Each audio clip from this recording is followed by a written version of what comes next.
থেকে বাপুজি কেক কিনবো। হ্যাঁ ঠিক আছে। চা কাকু, বাপুজি কেক আছে? হে আছে তো, দিচ্ছি।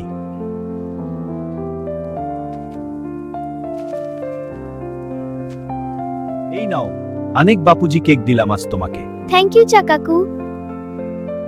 আমাকে একটু চা দাও তো, দেখি আজ পেপার কি খবর আছে। হ্যাঁ দিচ্ছি। সারা রাত জেগে খুব টায়ার্ড লাগছে, যাই পাড়ার দোকানে একটু চা খাই।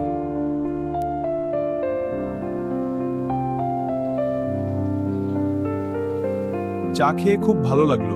কাকু তুমি খুব ভালো চা বানাও। সকাল সকাল আর এক কাপ চা খাবে নাকি?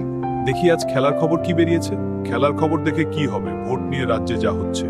এবারের ভোটে বাংলায় তৃণমূলের জয় নিশ্চিত। হ্যাঁ, মমতা জনগণেরাই শেষ কথা।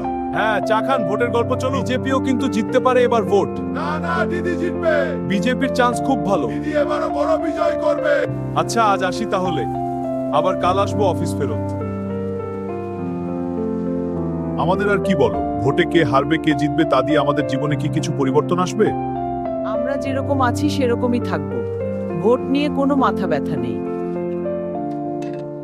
এটা ছিল কলকাতার প্রত্যেক চায়ের দোকানে গল্প। আপনাদের কেমন লাগলো? ভালো লাগলে চ্যানেল সাবস্ক্রাইব করবেন, তাহলে আরো নতুন নতুন ভিডিও দেখতে পাবেন।